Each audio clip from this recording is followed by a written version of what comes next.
أشهد أن لا إله إلا الله وحده لا شريك له وأشهد أن محمدا عبده ورسوله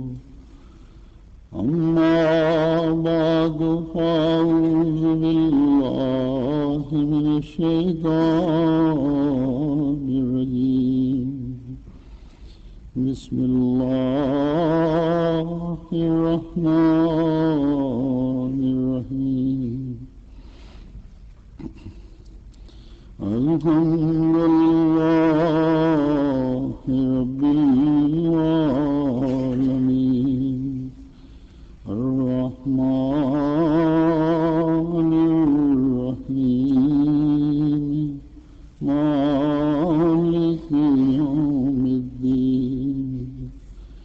إياك نعبد وإياك نستعين اهدنا الصراط المستقيم صراط الذين أنعمت عليهم غير المغضوب عليهم ولا الضالين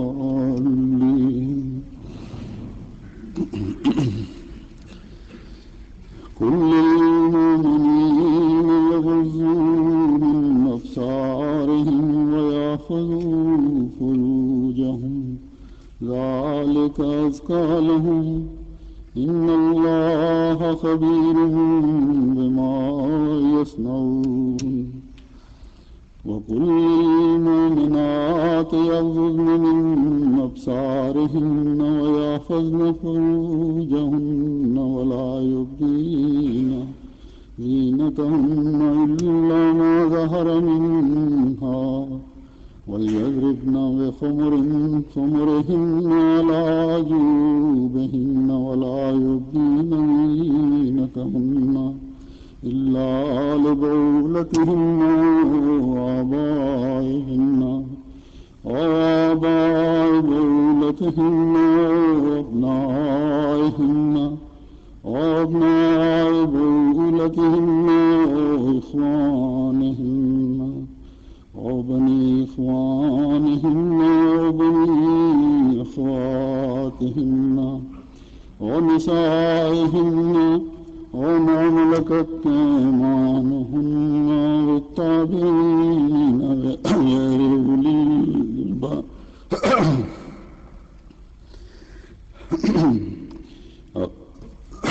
وما ملكت أيمانهن والتابعين غير أولي الإربة من الرجال والطفل الذين لم يظهروا على عورات النساء ولا يضربن بأرجلهن ليعلم ما يخفين من زينتهن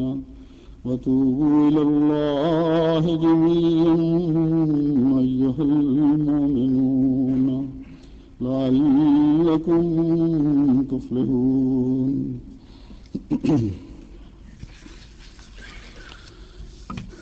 ان آیات کا ترجمہ یہ ہے کہ مومنوں کو کہہ دے، مومن مردوں کو کہہ دے کہ اپنی آنکھیں نیچی رکھا کریں اور اپنی شرمگاہوں کی حفاظت کیا کریں. یہ بات ان کے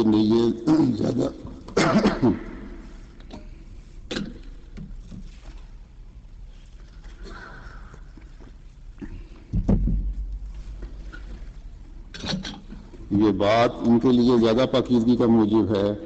یقیناً اللہ جو وہ کرتے ہیں اس سے ہمیشہ باخبر رہتا ہے. اور مومن عورتوں سے کہہ دے کہ وہ اپنی آنکھیں نیچی رکھا کریں اور اپنی شرمگاہوں کی حفاظت کریں اور اپنی زینت ظاہر نہ کیا کریں سوائے اس کے کہ جو اس میں سے از خود ظاہر ہو، اور اپنے گریبانوں پر اپنی اوڑھنیاں ڈال لیا کریں اور اپنی زینتیں ظاہر نہ کیا کریں مگر اپنے خامدوں کے لیے یا اپنے باپوں یا اپنے خامدوں کے باپوں یا اپنے بیٹوں کے لیے یا اپنے خامدوں کے بیٹوں کے لیے یا اپنے بھائیوں کے بیٹوں یا اپنی بہنوں کے بیٹوں یا اپنی عورتوں یا اپنے زیر نگین مردوں کے لیے یا مردوں میں ایسے خادموں کے لیے جو کوئی جنسی حاجت نہیں رکھتے یا ایسے بچوں کے لیے جو عورتوں کی پردہ دار جگہوں سے بے خبر ہیں اور وہ اپنے پاؤں اس طرح نہ ماریں کہ لوگوں پر وہ ظاہر کر دیا جائے جو عورتیں عموماً اپنی زینت میں سے چھپاتی ہیں، اور اے مومنو تم سب اللہ کی طرف توبہ کرتے ہوئے جھکو تاکہ تم کامیاب ہو جاؤ۔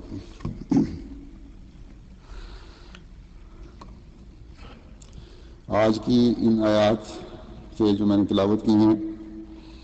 اندازہ ہو گیا ہوگا سب کو کہ کس مضمون کے بارے میں بیان کرنا چاہتا ہوں میں۔ اس مضمون کو خلاصتاً 2-3 مرتبہ پہلے بھی میں مختلف اوقات میں تقریروں میں بیان کر چکا ہوں، لیکن میں سمجھتا ہوں کہ اس مضمون کو کھولنے کی مزید ضرورت ہے، کیونکہ بعض خطوط سے اندازہ ہوتا ہے کہ ابھی بھی بہت سے ایسے ہیں جو اس حکم کی اہمیت کو نہیں سمجھتے، یعنی پردے کی اہمیت۔ کوئی کہہ دیتا ہے کہ اسلام اور احمدیت کی ترقی کے لیے کیا صرف پردہ ہی ضروری ہے؟ کیا اب اسلام کی ترقی کا انحصار صرف پردے پر ہی ہے؟ کوئی یہ اٹھ کے کہنا شروع کر دیتا ہے کہ یہ پرانی باتیں ہیں، فرسودہ باتیں ہیں، اور ان کو اب اتنا پیچھے نہیں پڑنا چاہیے، زمانے کے ساتھ چلنا چاہیے۔ تو گو جماعت میں ایسے لوگوں کی تعداد بہت معمولی ہے، لیکن زمانے کی رعب میں بہنے کے خوف سے دل میں بے چینی پیدا ہوتی ہے اور اس معمولی چیز کو بھی معمولی نہیں سمجھنا چاہیے۔ تو ایک تو یہ ہے کہ ایسے لوگوں کو میرا جواب یہ ہے کہ جس کام کو کرنے یا نہ کرنے کا حکم اللہ تعالیٰ نے ہمیں دیا ہے اور اس کامل و مکمل کتاب میں اس کی بارے میں احکامات آ گئے ہیں، اور جن اوامر و نواہی کے بارے میں حضرت صلی اللہ علیہ وسلم ہمیں بتا چکے ہیں کہ یہ اسلامی تعلیم ہے اور یہی صحیح اسلامی تعلیم ہے، تو اب اسلام اور احمدی کی ترقی اسی کے ساتھ وابستہ ہے، چاہے اس کو چھوٹی سمجھیں یا نہ سمجھیں۔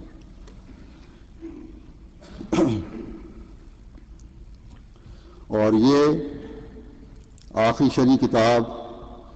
جو اللہ تعالیٰ نے حضرت صلی اللہ علیہ وسلم پر اتاری ہے، اس کی تعلیم کبھی فرسودہ اور پرانی نہیں ہو سکتی۔ اس لیے جن کے دلوں میں ایسے خیالات آتے ہیں وہ اپنی اصلاح کی کوشش کریں اور استغفار کریں۔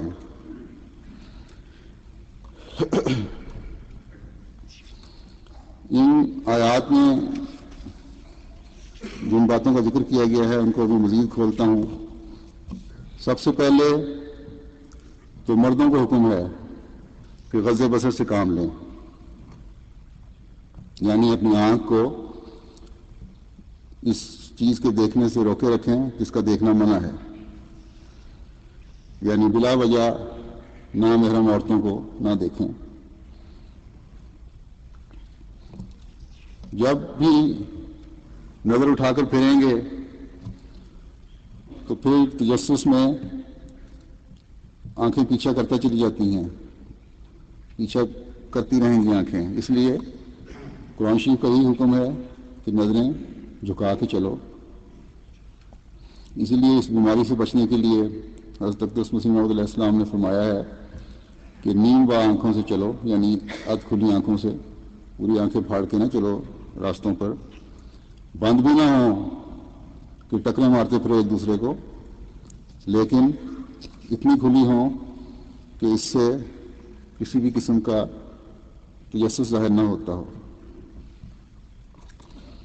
کہ جس چیز پر ایک دفعہ نظر پڑ جائے پھر اس کو دیکھتے ہی چلے جانا ہے۔ نظر کس طرح ڈالنی چاہیے اس کی آگے حدیث سے وضاحت کروں گا، لیکن اس سے پہلے علامہ طبری کا جو بیان ہے وہ لکھتا ہوں، جو تفسیر انہوں نے کی ہے، وہ کہتے ہیں کہ اپنی نظر کو ہر اس چیز سے روکنا مراد ہے جس سے اللہ تعالیٰ نے روکا ہے۔ غض بصر سے مراد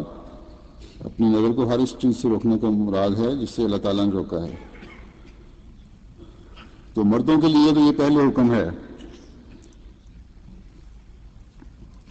کہ اپنی نظریں نیچی رکھو، اور اگر مرد اپنی نظریں نیچی رکھیں گے تو برائیوں کا تو بہت ساری برائیوں کا یہیں خاتمہ ہو جاتا ہے۔ حضرت اقدس مسیح موعود علیہ الصلوۃ والسلام فرماتے ہیں کہ ہر ایک پرہیزگار جو اپنے دل کو پاک رکھنا چاہتا ہے، اس کو نہیں چاہیے کہ حیوانوں کی طرح جس طرف چاہے بے محابہ نظر اٹھا کر دیکھ لیا کرے، بلکہ اس کے لیے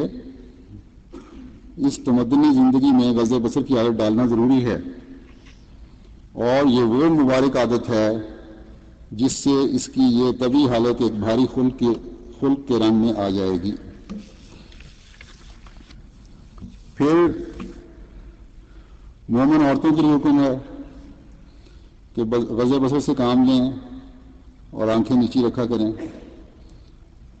اگر عورت اونچی نظر کر کے پھرے گی تو ایسے مرد جن کے دلوں میں شیطان نے قبضہ کیا ہوا ہے وہ تو پھر ان عورتوں کے لیے مشکلات ہی پیدا کرتے رہیں گے۔ تو ہر عورت کو چاہیے کہ اپنے آپ کو بدنامی سے بچانے کے لیے، اپنے خاندان کو بدنامی سے بچانے کے لیے اپنی یہ جو عادت اللہ تعالیٰ کا حکم ہے غض بصر کا، اس پر عمل کریں تاکہ کسی بھی قسم کی خاندان کے لیے اپنے لیے بدنامی کا باعث نہ ہو، کیونکہ یہ مرد جو ہیں جب اس قسم کے جن کے دلوں میں کجی ہو، شرارت ہو، تو وہ ذرا سی بات کا بتنگڑ بنا لیتے ہیں بعض دفعہ، اور پھر بلا وجہ کے تبصرے شروع ہو جاتے ہیں۔ اس لیے حضرت صلی اللہ علیہ وسلم نے اپنی بیویوں کو تو یہاں تک حکم فرمایا تھا کہ اگر مخنث آئے تو اس سے بھی پردہ کرو۔ فرمایا تھا ہو سکتا ہے کہ یہ باہر جا کر دوسرے مردوں سے باتیں کریں اور اس طرح اشاعت و فحش کا موجب ہوں۔ تو دیکھیں اس حد تک حضرت صلی اللہ علیہ وسلم نے پابندی لگائی ہے۔ خدا یہ ہے کہ جوان مرد جن کے دل میں کیا کچھ ہے ہمیں نہیں پتہ، ان سے نظر ڈال کر بات کی جائے یا دیکھا جائے، بلکہ یہ بھی حکم ہے کہ اگر کسی مجبوری کی وجہ سے کسی مرد سے بات کرنے کی ضرورت پیش آ جائے تو ایسا لہجہ ہونا چاہیے جس میں تھوڑی سی سختی ہو، ترشی ہو، تاکہ مرد کے دل میں کبھی کوئی برا خیال نہ پیدا ہو۔ تو اس حد تک سختی کا حکم ہے، اور بعض جگہوں پر ہمارے ہاں یہ بڑی معمولی چیز دی جاتی ہے، شادیوں وغیرہ پر لڑکوں کو کھانا سرو کرنے کے لیے بلا لیا جاتا ہے۔ کجا یہ دیکھیں کہ سختی کس حد تک ہے، کجا یہ ہے کہ لڑکے بلا لیے جاتے ہیں اور کہا جاتا ہے کہ یہ چھوٹی عمر کے ہیں، حالانکہ چھوٹی عمر والے بھی جن کو کہا جاتا ہے وہ کم از کم 17-18 سال کی عمر کے ہوتے ہیں۔ بہرحال بلوغ کی عمر کو ضرور پہنچ چکے ہوتے ہیں۔ وہاں شادیوں پہ جوان بچیاں بھی پھر رہی ہوتی ہیں، اور پھر پتہ نہیں یہ لڑکے بہرے جو بھی بلائے جاتے ہیں کس کماش کے ہیں۔ تو جیسا کہ میں نے کہا کہ ان کی عمریں ایسی ہوتی ہیں کہ بلوغ کی عمر کو پہنچ چکے ہوتے ہیں، اور ان سے پردے کا حکم ہے۔ اور اگر چھوٹی عمر کے بھی ہیں تو جس ماحول میں وہ بیٹھتے ہیں، کام کر رہے ہوتے ہیں، ایسے ماحول میں بیٹھ کر ان کے ذہن بہرحال گندے ہو چکے ہوتے ہیں، اور سوائے کسی استثناء کے اللہ ماشاء اللہ عموماً اچھی زبان نہیں ہوتی، ان کی نہ اچھے خیالات ہوتے ہیں۔ پاکستان میں تو میں نے دیکھا ہے کہ عموماً یہ لڑکے بہرحال تسلی بخش نہیں ہوتے، تو ماؤں کو بھی کچھ ہوش کرنی چاہیے۔ اگر ان کی عمر گزر چکی ہے اس پردے کی عمر سے، تو کم از کم اپنی بچیوں کا خیال رکھیں، کیونکہ ان لڑکوں کی، کام کرنے والے لڑکوں کی تو آپ نظریں نیچی نہیں کر سکتے، تو یہ لوگ باہر جا کر تبصرے بھی کر سکتے ہیں، پھر خاندان کی یا بچیوں کی بدنامی کے باعث بھی ہو سکتے ہیں۔ تو احمدی معاشرے میں اس طرح ایک دفعہ خلیفۃ المسیح رابع رحمہ اللہ تعالیٰ نے فرمایا تھا کہ احمدی لڑکے، خدام اطفال کی ٹیم بنائی جائے لڑکوں کی جو شادیوں وغیرہ پہ کام کریں، خدمت خلق کا کام بھی ہو جائے گا اور اخراجات میں بھی کمی آ جائے گی۔ بہت سارے گھر ایسے ہیں جو افورڈ ہی نہیں کر سکتے اس قسم کے بیروں کو رکھنا، تو لیکن دکھاوے کے طور پر پھر بعض لوگ بلا بھی لیتے ہیں، تو اس سے یہ ایک رواج ختم ہو جائے گا احمدی معاشرے میں کہ باہر سے لڑکے بلانے ہیں، یہ خدام الانبیاء فاضل الانبیاء، یا اگر لجنہ کے فنکشن ہے تو لجنہ معلّہ کی لڑکیاں کام کریں۔ اور اگر زیادہ ہی شوق ہے کہ ضرور خرچ کرنا ہے، سرو کرنے والے لڑکے بلانے ہیں یا لوگ بلانے ہیں، تو پھر مردوں کے حصے میں صرف مرد آئیں۔ یہاں بھی میں نے دیکھا ہے کہ عورتیں بھی سرو کرتی ہیں عورتوں کے حصے میں، وہاں پھر عورتوں کا انتظام ہونا چاہیے۔ اور اس بارے میں کسی بھی قسم کے احساس کمتری کا شکار نہیں ہونا چاہیے، جیسا کہ میں نے پہلے بھی کہا کہ بعض لوگ اس لیے کہ دیکھا دیکھی خرچ کر رہے ہوتے ہیں، ایک طرح کا احساس کمتری ہے، کسی بھی قسم کے احساس کمتری کا شکار نہیں ہونا چاہیے۔ اگر یہ ارادہ کر لیں کہ ہم قرآن کے حکم کی تعمیل ہم نے کرنی ہے اور پاکیزگی کو بھی قائم رکھنا ہے، تو کام تو ہو ہی جائے گا اور اس کے ساتھ ساتھ آپ کو ثواب بھی مل رہا ہوگا۔ پھر فرمایا کہ زینت ظاہر نہ کرو، اس کا مطلب یہی ہے کہ میک اپ وغیرہ کر کے عورتوں کے لیے حکم ہے کہ باہر نہ پھریں، باقی قد کاٹ، ہاتھ پیر چلنا پھرنا جب باہر نکلیں گے تو نظر آ ہی جائے گا، یہ زینت کے زمرے میں اس طرح نہیں آتے۔ بہرحال کیونکہ اسلام نے عورت کے لیے قید تو نہیں رکھی، تو فرمایا کہ جو خود بخود ظاہر ہوتی ہو اس کے علاوہ باقی چہرے کا پردہ ہونا چاہیے، اور یہی اسلام کا حکم ہے۔ حضرت مسلم محمود نے ایک اس کی تشریح فرمائی تھی کہ اپنے ماتھے سے لے کر ناک تک کا پردہ ہو، پھر چادر سامنے گردن سے نیچے آ رہی ہو، اس طرح بال بھی نظر نہیں آنے چاہیے، اسکارف یا نقاب یا چادر جو بھی چیز اوڑھے عورت اس سے اتنی لمبی ہو پیچھے سے بھی کہ بال وغیرہ چھپ جاتے ہوں۔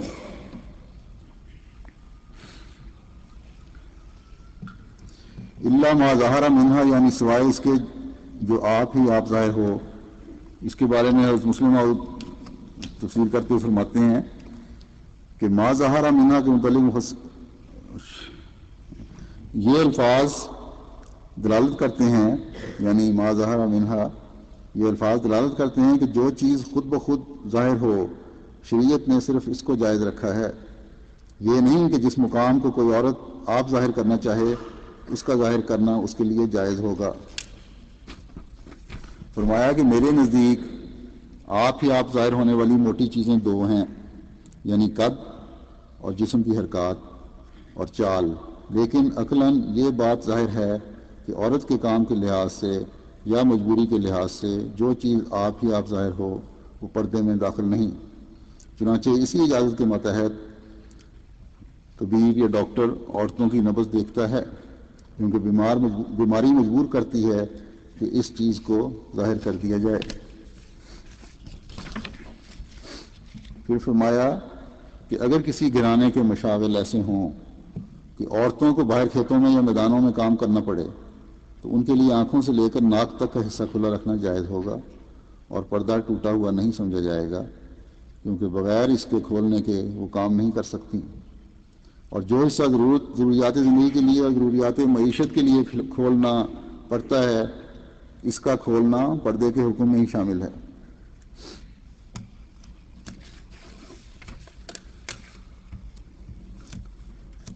فرماتے ہیں لیکن جس عورت کے کام اسے مجبور کرتے ہیں کہ وہ کھلے میدانوں میں نکل کر کام کرے، اس پر اس اجازت کا اطلاق نہ ہوگا۔ ہاں، جس عورت کے کام اسے مجبور نہیں کرتے کہ وہ کھلے میدانوں میں نکل کر کام کرے، اس پر اس اجازت کا اطلاق نہ ہوگا۔ غرض الا ما ظہر منہا کے ماتحت کسی مجبوری کی وجہ سے جتنا حصہ ننگا کرنا پڑے ننگا کیا جا سکتا ہے۔ تو اس سے پردے کی حد کی اس بات سے اس تفصیل سے کافی حد تک وضاحت ہو گئی کہ کیا حد ہے۔ چہرہ چھپانے کا بہرحال حکم ہے تاکہ نظر آنے میں اور سانس لینے میں یہاں اتنا حصہ تک ہو چھپایا جائے کہ ناک ننگا ہو بشک اور آنکھیں ننگی ہوں تاکہ دیکھ بھی سکے اور سانس بھی لے سکے، ٹھیک ہے۔ اور چہرے کا پردہ کیوں ضروری ہے اس بارے میں مسلم عورت نے دلیل یہ دی ہے ان احادیث سے کہ ایک دفعہ صلی اللہ علیہ وسلم نے ایک صحابیہ کو کسی لڑکی کا رشتہ آیا تھا، اس کی شکل دیکھنے کے لیے بھیجا تاکہ دیکھ کے آئیں کہ اس کی شکل کیسی ہے۔ تو اگر پردے کا حکم چہرے کا نہ ہوتا تو ظاہر ہے پھر تو ہر ایک نے اس کی شکل دیکھی ہوتی۔ پھر دوسری دفعہ وہ واقعہ بیان ہوتا ہے حدیث میں کہ جب ایک لڑکے کو حضرت صلی اللہ علیہ وسلم نے فرمایا کہ اگر تم فلاں لڑکی سے شادی کرنا چاہتے ہو، اس کی خواہش تھی، تم نے اس کو دیکھا ہے یا خود سے رشتہ تجویز کیا، اگر نہیں دیکھا تو جا کے دیکھا ہو، کیونکہ پردے کا حکم تھا، بہرحال دیکھا نہیں ہوگا۔ تو جب وہ اس کے گھر گیا اور لڑکی کے والد سے بات کی تو اس نے کہا کہ نہیں، اسلام میں پردے کا حکم ہے، میں تمہیں لڑکی نہیں دکھا سکتا۔ پھر اس نے حضرت صلی اللہ علیہ وسلم کا حوالہ دیا تو تب بھی وہ نہیں مانا۔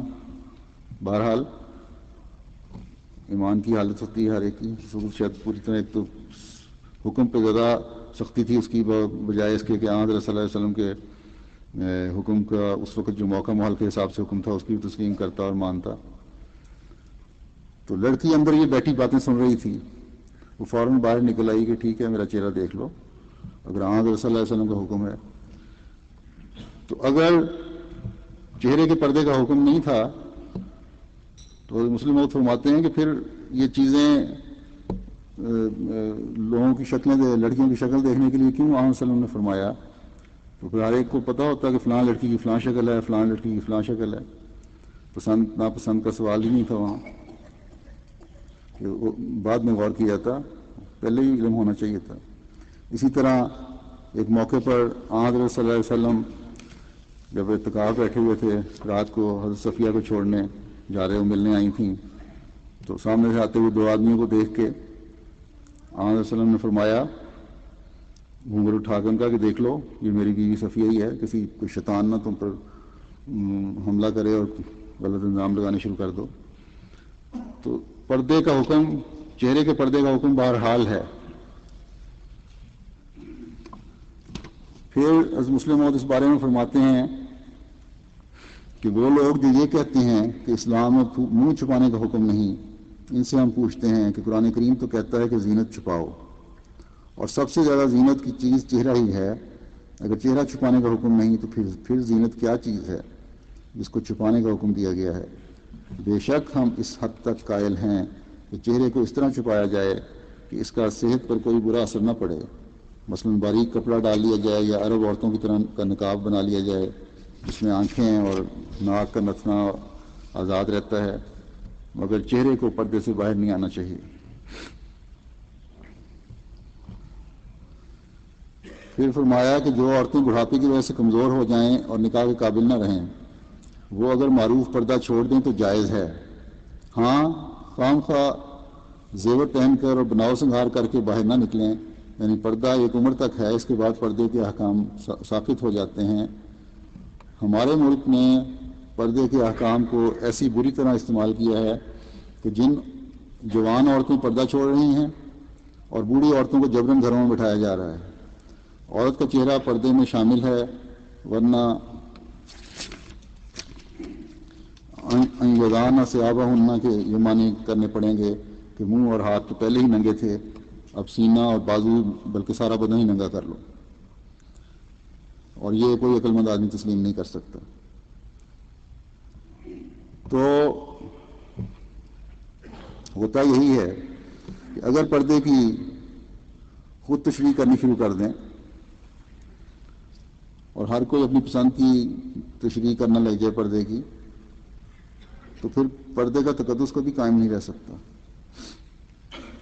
اس لیے ماں باپ دونوں کو بچیوں کے پردے کی طرف توجہ دینی چاہیے،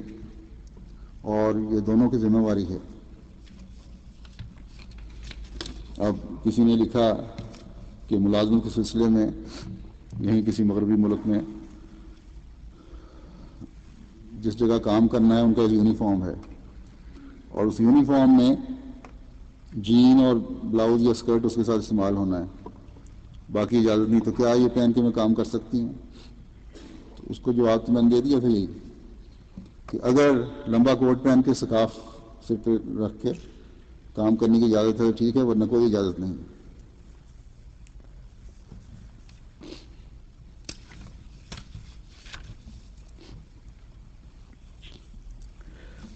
اب اس میں جن عزیزوں یا رشتوں کا ذکر ہے کہ ان سے پردے کی چھوٹ ہے، ان میں وہ سب لوگ ہیں جو انتہائی قریبی رشتہ دار ہیں۔ اس آیت میں جو میں نے پڑھی تھی، یعنی خاوند ہے، باپ ہے یا سسر ہے، بھائی ہے یا بھتیجے بھانجے وغیرہ۔ تو ان کے علاوہ باقی جو جن سے رشتہ داری اتنی قریبی نہیں، ان سے بہرحال پردہ ہے۔ پھر فرمایا کہ اپنی عورتوں کے سامنے بھی تم زینت ظاہر کر سکتی ہو۔ حضرت مسلم فرماتے ہیں کہ عورتوں کے سامنے زینت ظاہر کرنے کا مطلب یہ ہے، اپنی عورتوں کے سامنے، کہ ایسی عورتیں بھی ہیں جن سے بے تکلفانہ یا بے حجابانہ تمہیں سامنے نہیں آنا چاہیے۔ اور بازاری عورتیں ہیں، ان سے بچنے کی تو ہر شریف عورت کوشش کرتی ہے، ان کی حرکات، ان کا کردار ظاہر و باہر ہوتا ہے، سامنے ہوتا ہے۔ لیکن بعض عورتیں ایسی بھی ہیں جو غلط قسم کے لوگوں کے لیے کام کر رہی ہوتی ہیں، اور گھروں میں جا کر پہلے بڑوں سے دوستی کرتی ہیں، یا ماں سے دوستی ہو جائے اچھی طرح تو پھر بچیوں سے تعلق قائم کرنے کی کوشش کرتی ہیں، اور آہستہ آہستہ بعض دفعہ ایسا ہوتا ہے کہ برائی کی طرف لے جاتی ہیں ان کو۔ تو ایسی عورتوں کے بارے میں بھی یہ حکم ہے کہ ہر ایرے غیرے کو، ہر عورت کو اپنے گھر میں گھسنے نہ دو، ان کے بارے میں تحقیق کر لیا کرو کہ کیسی ہیں، اس کے بعد آگے قدم بڑھاؤ۔ حضرت مسلم نے لکھا ہے کہ پہلے یہ طریق زیادہ تھا لیکن اب کم ہے، اس زمانے میں کچھ کم تھا، لیکن پھر آج کل ایسی بعض جگہوں سے اطلاعیں آتی ہیں کہ لگتا ہے کہ پھر کچھ گروہ ایسے بن رہے ہیں مختلف جگہوں پر جو اس قسم کی حرکات کرتے ہیں۔ خاص طور پر احمدی بچیوں کو بہت زیادہ پاکستان میں احتیاط کرنی چاہیے، بلکہ ماں باپ کو بھی احتیاط کرنی چاہیے۔ بعض دفعہ گھر میں گھریلو ملازمہ بن کے ایک عورت داخل ہوتی ہے اور اصل میں وہ ایجنٹ ہوتی ہے کسی کی، اور اس طرح پھر وہ آہستہ آہستہ ورگلا کر پہلے دوستی فون سے، پھر دوسرے ذریعوں سے ایک غلط قسم کی لائن پہ ڈال دیتی ہیں بچیوں کو۔ تو ایسی ملازمین جو رکھے جاتے ہیں، ملازمائیں جو ایسی رکھی جاتی ہیں، غیر احمدی ملازمائیں، ان سے احتیاط کرنی چاہیے اور بغیر تحقیق کے نہیں رکھنا چاہیے۔ اسی طرح اب اس طرح کا یہ کام انٹرنیٹ نے بھی شروع کر دیا ہے یہ عورتوں والا، بری عورتوں والا۔ جرمنی وغیرہ میں اس قسم کی شکایات پیدا ہوئی ہیں، اور ملکوں میں بھی ہیں کہ بعض لوگوں کے گروہ بنے ہوئے ہیں جو صرف مختلف پہلے آہستہ آہستہ علمی باتیں کر کے اور دوسری باتیں کر کے چارہ ڈالتے ہیں، اور پھر دوستیاں پیدا ہوتی ہیں، اور پھر غلط راستوں پہ ڈالنے کی کوشش کی جاتی ہے۔ متعدد بار میں انٹرنیٹ کے رابطوں کے بارے میں احتیاط کر کہہ چکا ہوں، بعد میں پچھتانے کا کوئی فائدہ نہیں ہوتا۔ یہ باپوں کی بھی ذمہ داری ہے، یہ ماؤں کی بھی ذمہ داری ہے کہ انٹرنیٹ کے رابطوں کے بارے میں بچوں کو ہوشیار کریں، خاص طور پر بچیوں کو۔ اللہ تعالیٰ ہماری بچیوں کو محفوظ رکھے۔ تو ملازم رکھنے ہوں یا دوستیاں کرنی ہوں، جس کو آپ اپنے گھر میں لے کر آ رہے ہیں اس کے بارے میں بہت چھان بین کر لیا کریں۔ آج کل کا معاشرہ ایسا نہیں ہے، باہر کا معاشرہ کہ بغیر سوچے سمجھے ہر ایک کو اپنے گھر میں لے آئیں۔ اور یہ قرآن کا حکم ہے، اور اس پر عمل کرنے میں ہی ہماری بھلائی ہے۔ پھر گھروں میں بعض جگہ یہ بھی رواج ہے کہ ہر قسم کے ملازمین کے سامنے بے حجابانہ آ جاتے ہیں، تو سوائے گھروں کے وہ ملازمین یا وہ بچے جو بچپن میں پلے بڑے ہوں یا پھر بہت ہی بوڑھی عمر کے ہوں، جو اس عمر سے گزر چکے ہوں جہاں کسی قسم کی بدنظری کا خیال دل میں پیدا ہو، یا گھر کی باتیں باہر نکالنے کا ان سے کوئی یہ خیال ہو کہ وہ گھر کی باتیں باہر نہ نکالیں۔ اس کے علاوہ ہر قسم کے لوگوں سے، ملازمین سے پردے کرنے کا ہی حکم ہے۔ بعض جگہ دیکھا گیا ہے کہ ایسے ملازمین جن کو چند ماہ ابھی ملازمت میں آئے ہوئے ہوتے ہیں، بے دھڑک بیڈ رومز میں آ جا رہے ہوتے ہیں، اور عورتیں بچیاں وہاں بغیر دوپٹوں کے بھی بعض بیٹھی ہوتی ہیں۔ تو اس کو روشن دماغی کا نام دیا جاتا ہے۔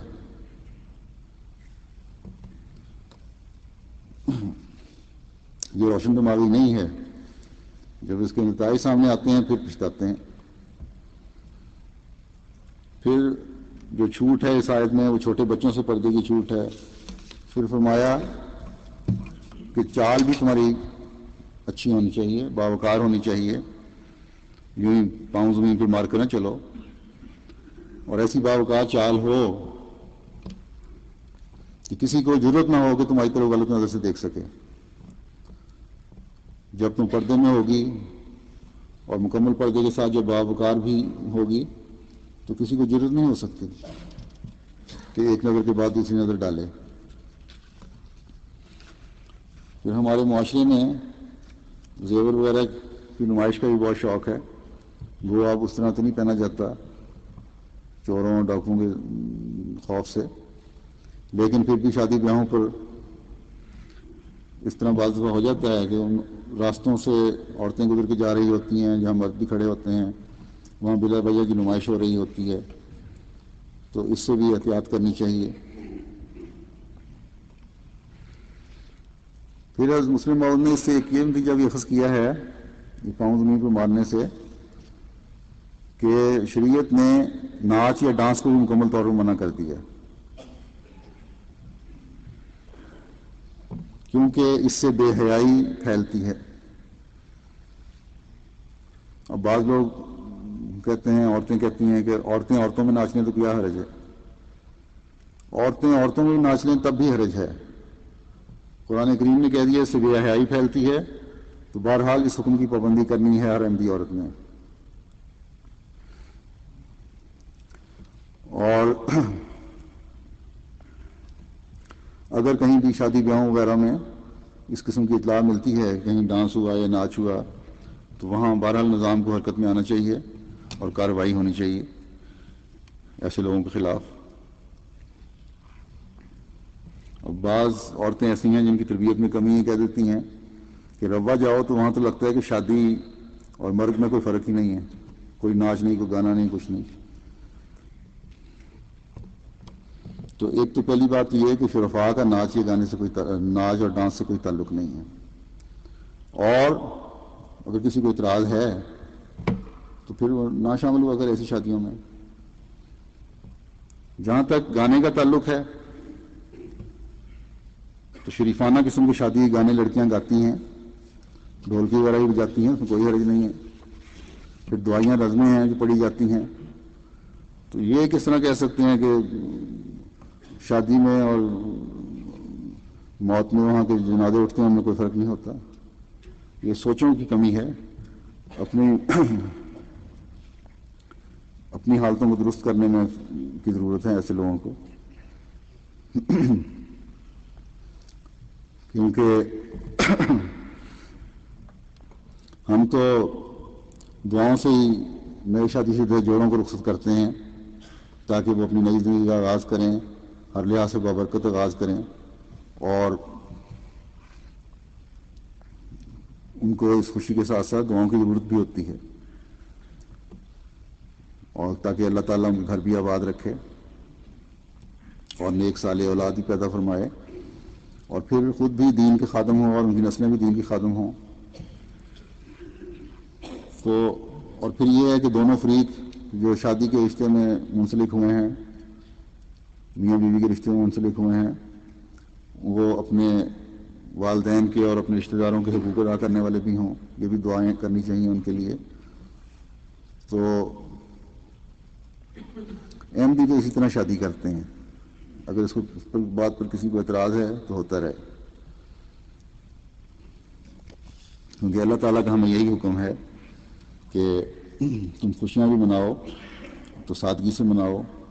اور اللہ کی رضا کو ہمیشہ پیش نظر رکھو. کیونکہ ہماری کامیابی کا انحصار اب اللہ تعالیٰ کی رضا حاصل کرنے اور اس کی طرف جھکنے میں ہی ہے. اس لیے ہم تو اسی طرح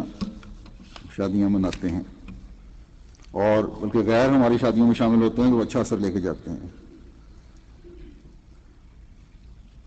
اب چند احادیث پیش کرتا ہوں.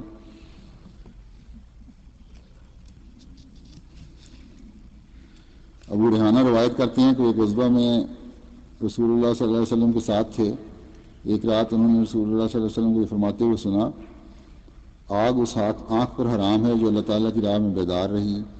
اور آگ اس آنکھ پر حرام ہے جو اللہ تعالیٰ کی خشیت کی وجہ سے آنسو بہاتی ہے. پھر ایک روایت میں یہ بھی ہے کہ فرمایا کہ آگ اس آنکھ پر بھی حرام ہے جو اللہ تعالیٰ کی حرام کردہ اشیاء کو دیکھنے کے بجائے جھک جاتی ہے،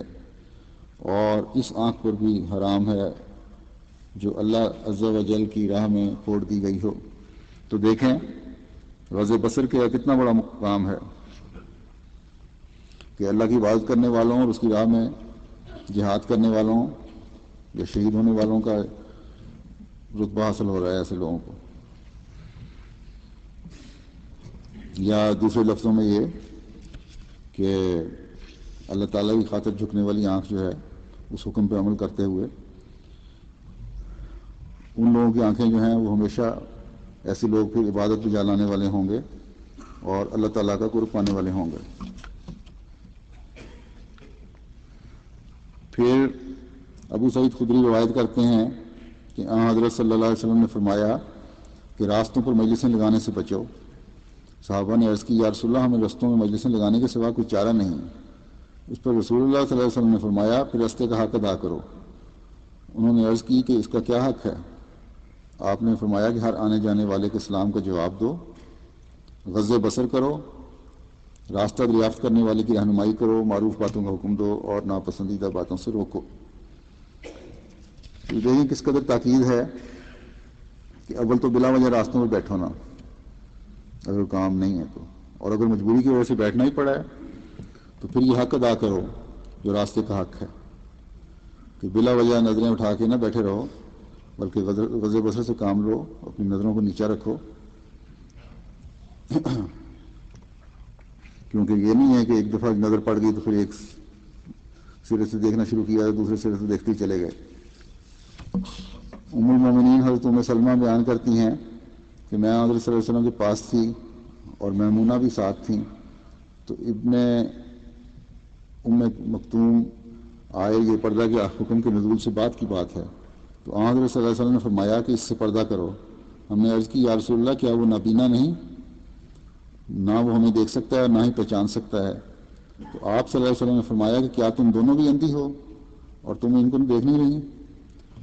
یہی کس قدر پابندی ہے پردے کی کہ غض بصر کا حکم مردوں کے لیے تو ہے، ساتھ ہی عورتوں کے لیے بھی ہے کہ تم نے بھی کسی غیر مرد کو بلا وجہ نہیں دیکھنا. پھر حضرت جریر سے روایت ہے، وہ کہتے ہیں کہ میں نے رسول اللہ صلی اللہ علیہ وسلم سے اچانک نظر پڑ جانے کے بارے میں دریافت کیا. حضور نے فرمایا اسرف بصرہ کا، اپنی نگاہ ہٹا لو. دیکھیں اسلامی پردہ کی خوبیاں. نظر پڑ جاتی ہے، ٹھیک ہے، قدرتی بات ہے. تو ایک طرف تو یہ فرما دیا عورت کو کہ تمہیں باہر پھرنے کی اجازت اس صورت میں ہے جو کہ پردہ کر کے باہر نکلو،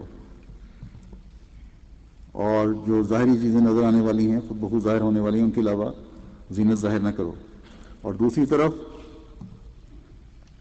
مردوں کو یہ کہہ دیا کہ اپنی نظریں نیچی رکھو، بازار میں بیٹھو تو نظریں نیچی رکھو، اور اگر نظر پڑ جائے تو فوراً نظر ہٹا لو تاکہ نیک معاشرے کا قیام عمل میں آتا رہے. پھر حضرت عبداللہ بن عباس رضی اللہ عنہ روایت کرتے ہیں کہ فضل بن عباس رسول اللہ صلی اللہ علیہ وسلم کے پیچھے سوار تھے. تو قسم قبیلہ کی ایک عورت آئی، فضل اسے دیکھنے لگے اور وہ فضل کو دیکھنے لگ گئی. اس پر نبی کریم صلی اللہ علیہ وسلم نے فضل کا چہرہ دوسری طرف موڑ دیا.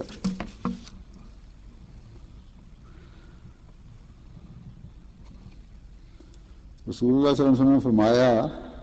کہ جب کسی مسلمان کی کسی عورت کی خوبصورتی پر نگاہ پڑتی ہے اور وہ غض بصر کرتا ہے تو اللہ تعالیٰ اسے ایسی عبادت کی توفیق دیتا ہے جس کی حلاوت محسوس کرتا ہے. تو دیکھیں نظریں نیچی اس لیے کرنا کہ شیطان اس کو قبضہ نہ کر لے کہیں. اللہ تعالیٰ اس کو اس وجہ سے نیکیوں کی توفیق دیتا ہے اور عبادات کی توفیق دیتا ہے. حضرت اقدس مسیح موعود علیہ الصلوۃ والسلام فرماتے ہیں کہ اسلام نے جو یہ حکم دیا ہے کہ مرد عورت سے اور عورت مرد سے پردہ کرے، اس سے غرض یہ ہے کہ نفس انسانی پھسلنے اور ٹھوکر کھانے کی حد سے بچا رہے، کیونکہ ابتداء میں اس کی یہی حالت ہوتی ہے کہ وہ بدیوں کی طرف جھکا پڑتا ہے، اور ذرا سی بھی تحریک ہو تو بدی پر ایسا گرتا ہے جیسے کئی دنوں کا بھوکا آدمی کسی لذیذ کھانے پر.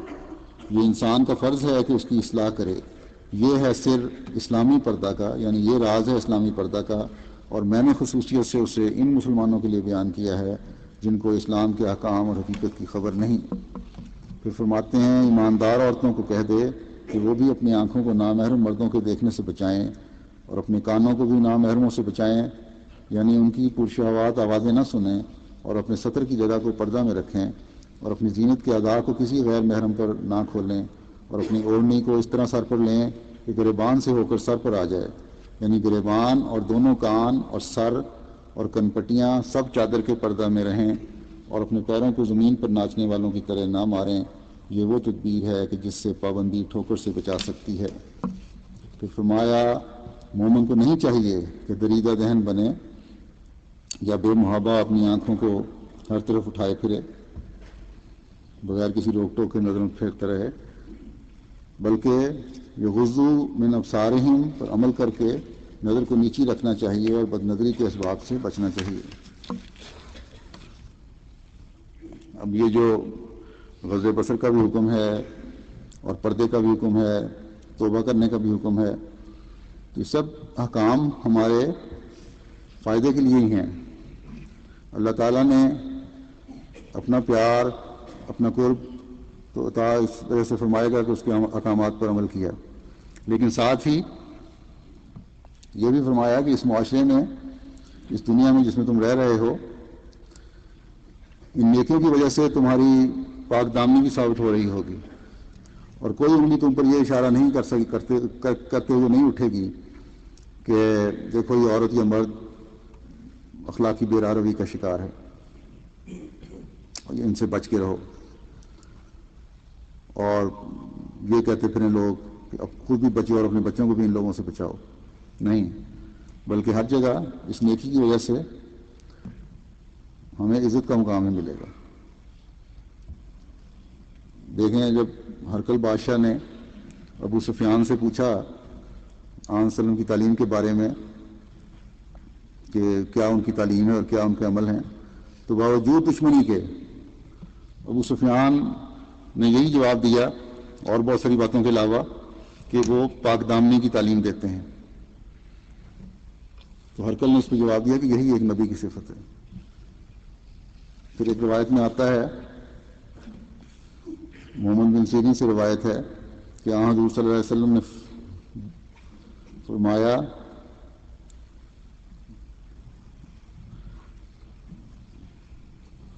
بعض امور کی وصیت فرمائی. ایک لمبی روایت ہے اس میں، جس میں سے ایک وصیت یہ بھی ہے کہ عفت یعنی پاک دامنی اور سچائی زنا اور کذب بیانی کے مقابلہ میں بہتر اور باقی رہنے والی ہے. تو پاک دامنی ایسی چیز ہے جو ہمیشہ رہنے والی ہے اور ہمیشہ جس میں ہو اس کا تو امتیاز ہوگی اور ہمیشہ ہر انگلی اس پر اس کی نیکی کی طرف اشارہ کرتے ہوئے اٹھے گی. حضرت اقدس مسیح موعود علیہ الصلوۃ والسلام فرماتے ہیں کہ ایمانداروں کو جو مرد ہیں کہہ دے کہ آنکھوں کو نامحرم عورتوں کے دیکھنے سے بچائے رکھیں اور ایسی عورتوں کو کھلے طور سے نہ دیکھیں جو شہوت کا مال ہو سکتی ہیں. اب اس میں ایسی عورتیں بھی ہیں جو پردے میں نہیں ہوتی، تو اس کا مطلب یہ نہیں ہے کہ جو عورت پردے میں نہیں ہے اس کو دیکھنے کی اجازت ہے، بلکہ ان کو بھی نہیں دیکھنا، ان کو بھی دیکھنے سے بچیں. اور فرمایا کہ ایسے موقعوں پر خوابیدہ نگاہ کی عادت پکڑیں، یعنی آنکھیں ذرا ادھ کھلی سی رکھیں، تھوڑی تھوڑی آنکھ کھلی ہو آپ کی، اس طرح چلیں سڑکوں پر، اور اپنی سطر کی جگہ کو جس طرح ممکن ہو بچاویں. ایسا ہی کانوں کو نامحرموں سے بچاویں، یعنی بیگانہ عورتوں کے گانے بجانے اور خوش الحانی کی آوازیں نہ سنیں، ان کے حسن کے قصے نہ سنیں. یہ طریق پاک نظر اور پاک دل رہنے کے لیے عمدہ طریق ہے. تو اب تو گانے بجانے سے بڑھ کر بےہودہ فلموں تک نوبت آ گئی ہے. اس بارے میں عورتوں اور مردوں دونوں کو یکساں احتیاط کی ضرورت ہے، دونوں کو بڑی احتیاط کرنی چاہیے. دکانیں کھلی ہوئی ہیں، جا کے ویڈیو کیسٹس لے آئیں یا سی ڈیز لے آئیں، اور پھر انتہائی بےہودہ اور لچر قسم کے اس میں فلمیں ہوتی ہیں، ڈرامے ہوتے ہوں گے. تو جماعتی نظام کو بھی اور ذیلی تنظیموں کو بھی اس بارے میں نظر رکھنی چاہیے اور اس کے بد نتائج سے لوگوں کو، بچوں کو آگاہ کرتے رہنا چاہیے، سمجھانا چاہیے، کیونکہ پھر نتیجہ اس کا یہی نکلتا ہے کہ آخر میں پھر غلط راستوں کی طرف لے جاتی ہیں یہ چیزیں. حضرت اقدس مسیح موعود علیہ الصلوۃ والسلام فرماتے ہیں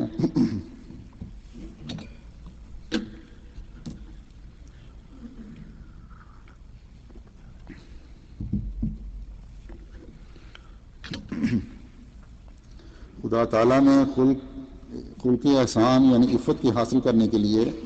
صرف اعلیٰ تعلیم ہی نہیں فرمائی، بلکہ انسان کو پاک دامن رہنے کے لیے 5 علاج بھی بتلا دیے ہیں. یعنی یہ کہ اپنی آنکھوں کو نامحرم پر نظر ڈالنے سے بچانا، کانوں کو نامحرموں کی آواز سننے سے بچانا، نامحرموں کے قصے نہ سننا، اور ایسی تمام تقریبوں سے جن میں اس بد فعل کے پیدا ہونے کا اندیشہ ہو اپنے تئیں بچانا، اگر نکاح نہ ہو تو روزہ رکھنا وغیرہ. فرمایا کہ اس جگہ ہم بڑے دعویٰ کے ساتھ کہتے ہیں کہ یہ اعلیٰ تعلیم ان سب تدبیروں کے ساتھ جو قرآن شریف نے بیان فرمائی ہے صرف اسلام ہی سے خاص ہے. اور اس جگہ ایک نقطہ یاد رکھنے کے لائق ہے، اور وہ یہ ہے کہ چونکہ انسان کی وہ طبعی حالت جو شہوات کا منبع ہے، جس سے انسان بغیر کسی کامل تغیر کے الگ نہیں ہو سکتا، یہی ہے کہ اس کے جذبات شہوات محل اور موقع پر پا کر جوش مارنے سے رہ نہیں سکتے، یا یوں کہو کہ سخت خطرے میں پڑ جاتے ہیں. اس لیے خدا تعالیٰ نے ہمیں یہ تعلیم نہیں دی کہ ہم نامحرم عورتوں کو بلا تکلف تو بلا تکلف دیکھ تو لیا کریں اور ان کی تمام زینتوں پر نظر ڈال لیں اور ان کے تمام انداز ناچنا وغیرہ مشاہدہ کر لیں، لیکن پاک نظر سے دیکھیں۔ اور نہ یہ تعلیم ہمیں دی ہے کہ ہم ان بیگانہ جوان عورتوں کا گانا بجانا سن لیں اور ان کے حسن کے قصے بھی سنا کریں، لیکن پاک خیال سے سنیں، بلکہ ہمیں تاکید ہے کہ ہم نامحرم عورتوں کو اور ان کی زینت کی جگہ کو ہرگز نہ دیکھیں، نہ پاک نظر سے اور نہ ناپاک نظر سے، اور ان کی خوش الہانی کی آوازیں اور ان کے حسن کے قصے نہ سنیں، نہ پاک خیال سے اور نہ ناپاک خیال سے، بلکہ ہمیں چاہیے کہ ان کے سننے اور دیکھنے سے نفرت رکھیں، جیسا کہ مردار سے تا ٹھوکر نہ کھاویں، کیونکہ ضرور ہے کہ بے قیدی کی نظروں سے کسی وقت ٹھوکریں پیش آویں۔ سو چونکہ خدا تعالیٰ چاہتا ہے کہ ہماری آنکھیں اور دل اور ہمارے خطرات سب پاک رہیں، اس لیے اس نے یہ اعلیٰ درجہ کی تعلیم فرمائی۔ اس میں کیا شک ہے کہ بے قیدی ٹھوکر کا موجب ہو جاتی ہے۔ پھر فرمایا سو خدا تعالیٰ نے چاہا کہ نفسانی قوا کو پوشیدہ کاروائیوں کا موقع بھی نہ ملے اور ایسی کوئی بھی تکلیف پیش نہ آئے جس سے بد خطرات جنبش کر سکیں۔ پھر آپ فرماتے ہیں پردے کے بارے میں عورتوں کے لیے کہ شرعی پردہ یہ ہے کہ چادر کو ہلکا کے طور پر کر کے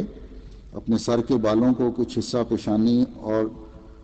زنخدان کے ساتھ بالکل ڈھانک لیں، یعنی تھوڑی کے ساتھ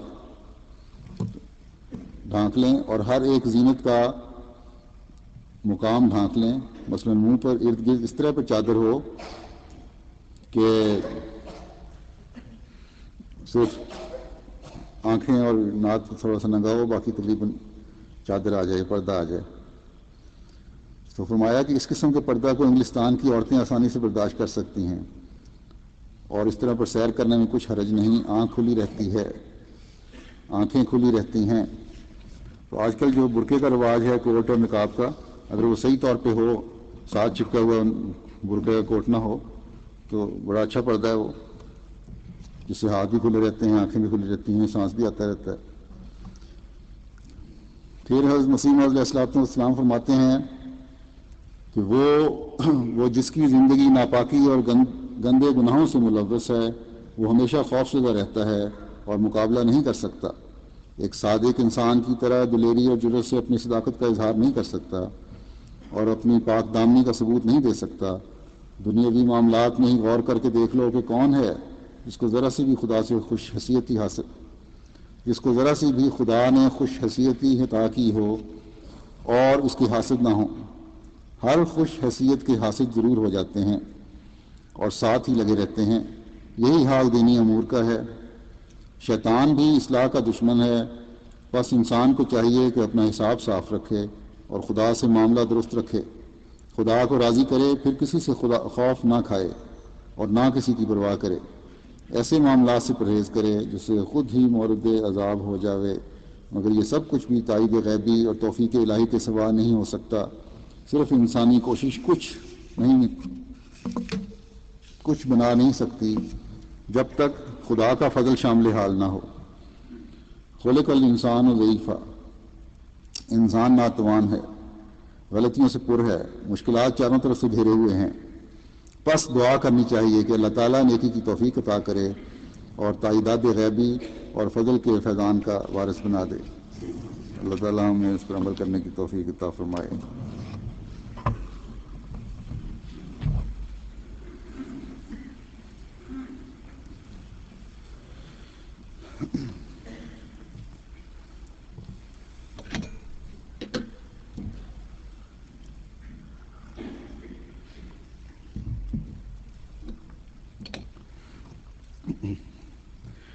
الحمد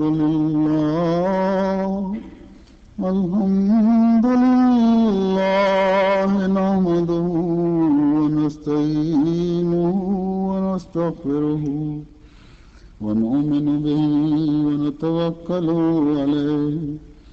ونعوذ بالله من شرور أنفسنا ومن سيئات أعمالنا، من يهده الله فلا مضل له ومن يضلله فلا هادي له، ونشهد أن لا إله إلا الله وحده لا شريك له ونشهد أن محمدا عبده ورسوله عباد الله رحمكم الله إن الله يأمر بالعدل والإحسان وإيتاء ذي القربى وينهى عن الفحشاء والمنكر والبغي يعظكم لعلكم تذكرون اذكروا الله يذكركم وادعوه يستجب لكم